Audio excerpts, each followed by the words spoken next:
You are no longer our daughter. He said it without blinking. No hesitation, no flicker of pain, just cold finality. Mom stood beside him, arms crossed, lips pressed tight. Neither one looked at me, not really. They were already rewriting me out of their lives. They didn't raise their voices, didn't slam the door. They just handed me a black trash bag stuffed with my clothes and watched as I left the house I'd cleaned, paid for, bled in. The worst part? It wasn't sudden. My father used to laugh like thunder.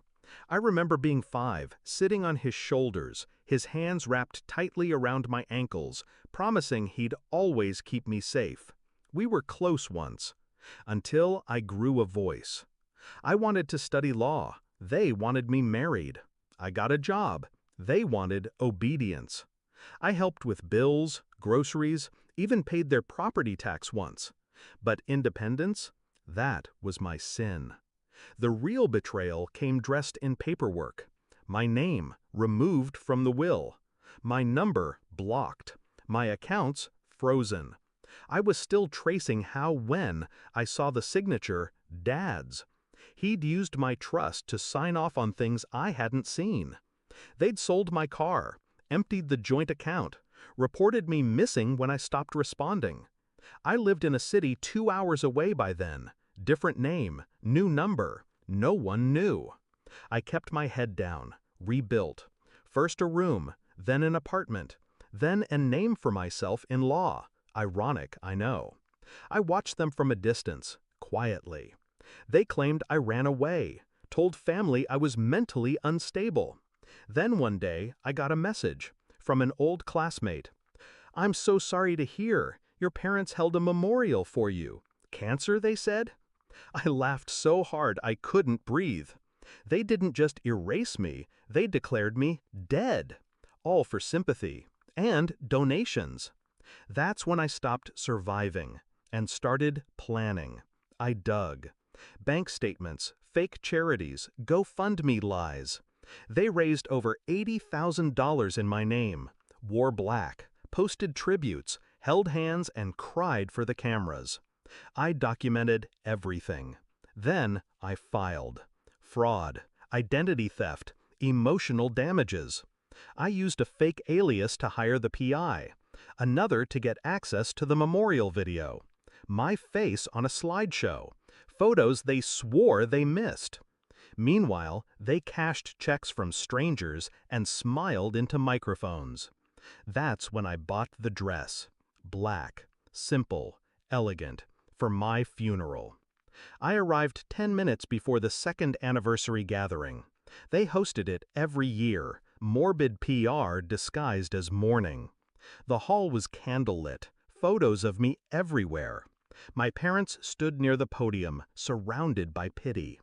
I walked in through the side door. The hush moved like a wave. Gasps, a dropped glass. Someone whispered, "She looks just like her." I kept walking, slow, controlled. And when I reached the front, I turned to them and smiled. "Sorry I'm late. I heard I died." My mother's hand flew to her mouth. My father? Pale, frozen. I stepped closer. Did I at least look good in the casket? Silence. The kind that drowns. Then I pulled out the papers. "You'll want to read these. Fraud charges, lawsuit filings, bank records, witness statements. Oh, and here's a photo of you at the ATM the day after you reported me dead." I didn't raise my voice, didn't cry. I let the truth bleed between every word. They didn't speak. Not then.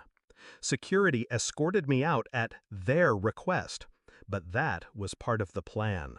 Because an hour later, I posted everything. Receipts, videos, side-by-sides of their lies and the truth.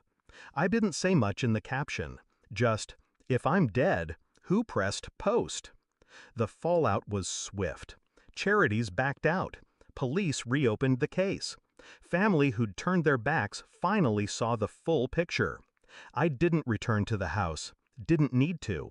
They were evicted 2 months later. Lawsuits swallowed their bank accounts. And the internet made sure the truth never disappeared. Now, I live quietly. A new name, again, my choice this time. No one owns me. No one speaks for me. I still get messages from old relatives. I can't believe they did that. Why didn't you tell us? We would have helped. But silence taught me something. When people show you their love is conditional, believe them. They tried to bury me, wrote my eulogy before I even finished my story. But I walked into my funeral, alive, free, and smiling.